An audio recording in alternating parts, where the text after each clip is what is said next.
The cycle begins anew for Resident Evil fans as a new title has been announced at Summer Games Fest once again. But even with the new, there's a much-awaited return to the classic, namely the underrated Resident Evil Code Veronica. Launching in 2027, most likely by March 31st to fit the company's fiscal year, Resident Evil Veronica kicked off its reveal in unexpected fashion. No break-in through Umbrella's Paris facility or slow-mo, Matrix-like action sequences that are impossible in the actual gameplay. Instead, it begins innocuously enough as Claire Redfield arrives at the building where her brother, Chris, has been staying. The sister of the man on the third floor. Ah, welcome to Paris. It's so nice to meet you. It's freezing. Come in. Come in. We don't want you to catch a cold. Led upstairs by a kind old landlady, she discovers his flat in disarray with papers, a DSLR camera with telephoto lens, a walkie-talkie, a personal recorder, and an ashtray on the table. He also seems to have a sweet tooth if the box of Délices de Marquis on the side table is any indication. What makes this entire scene interesting is the landlady revealing that she had cleaned the place a week prior, which means Chris popped in for however long and left again, seemingly in a hurry. It's like a boulder rolled through here, she says, in the least obvious kind of foreshadowing yet.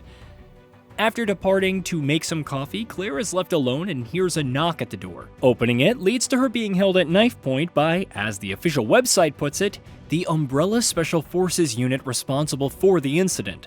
Since it refers to the destruction of Raccoon City before this section, you can assume they're the same incident. From here, she's taken in and transported to Rockford Island, and the rest should be as you know it. Another outbreak turning the island's residents into zombies, the Ashford's family's influence, and the fate of Alexander, the 6th Earl, among other things. Except it may not be so cut and dry. Besides the fact that the website touts this as a reimagined storyline, there's the obvious gas mask-wearing elephant in the room. Hunk. If that is indeed Hunk. He wasn't in the original Code Veronica. However, for those who played the Dark Side Chronicles, which featured a condensed reimagining Game of Oblivion, there was a report detailing that he did visit Rockford Island. Carrying a large-scale BOW capsule, he noted that it was stored at sub-zero temperatures per Alfred's request. However, he questions why his team, a highly trained unit, is assigned to what appears to be a standard capsule, and relayed his concerns regarding his team's safety, especially if the contents are potentially harmful. No guesses for what or who is contained within. While the development team may include this particular instance in the remake, perhaps it serves as inspiration for Hunk to have a bigger role. Given his reemergence in Resident Evil Requiem for a short but fun fight, you have to wonder if maybe there are bigger plans to expand on his overarching lore.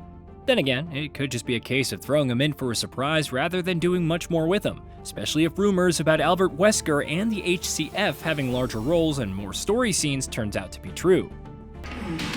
Leon Kennedy. We finally meet. I didn't realize I had such a big fan. How about an autograph? Of course, this does raise other questions. How did Umbrella know that Claire would be there? Were they actually stalking the location and waiting for Chris and just got lucky? Did Grandma sell him out? The original made it clear that he was already under surveillance. And what's the walkie-talkie for? Who's he been communicating with? At the very least, this scene makes sense because it explains why she went to Paris. How Claire even knew that Chris was staying at this particular location remains to be seen, but there's also the part about sending an email to Leon to find her brother and ask for his assistance. Maybe in the remake, she left some kind of clue at the apartment before being kidnapped. Umbrella may have even leaked the information to flush him out of hiding. Either way, this could have massive implications for how Chris's part of the story unfolds. Also, despite the original's marketing featuring both Redfield siblings, this time it's just Claire. This could be in line with her allegedly being treated as the protagonist, but it may also be a case of the developer holding off on revealing what Chris looks like. It's somewhat similar to how Leon wasn't confirmed until months out from release and afterwards featured prominently on the box art and marketing images. Another interesting bit from the trailer. A figure in a red coat, white gloves, and what seems to be a pocket watch making their way down the stairs. If that isn't a redesign for Alfred Ashford, I don't know what is.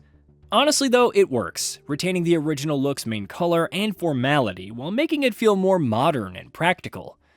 Other familiar locations appear but are overhauled with incredible detail, alongside someone who covers his head with a hood. The light auburn hair gives away that this is Steve Burnside, a fellow prisoner who Claire meets and occasionally provides assistance. Another outfit change for a familiar character to go with a potentially less egregious personality?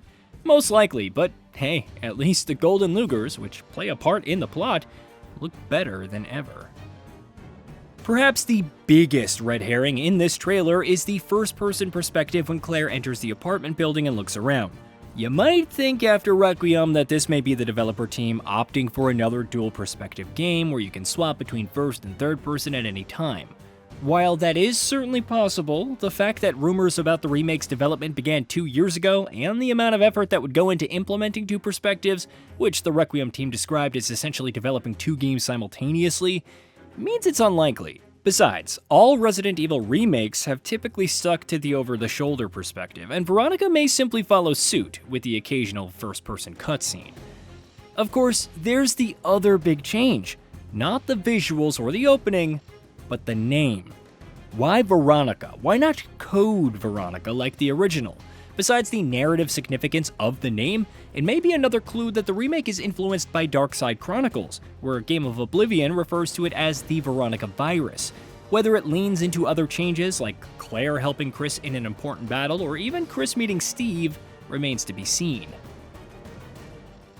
Either way, it's unlikely that the development team will cut content. Again, going by reports from leaker Dusk Golem, which is all the more odd because the Umbrella Paris facility raid appears to be gone, unless Claire actually escaped and then went to find Chris. Perhaps they meant that no gameplay sequences from the original have been removed, opening the floor for something new. There's also always the possibility that any story changes from previous remakes could tie in, even if some, like the fourth game, take place chronologically after. Resident Evil Veronica is coming to Xbox Series X and S, PS5, PC, and Nintendo Switch 2, and based on everything seen thus far, it could be another stunning remake, especially since it doesn't have to consider any previous-gen consoles. Whether it cements a brand new legacy for the 2000 survival horror is anyone's guess. But for now, we're happy to see Claire in the spotlight once again.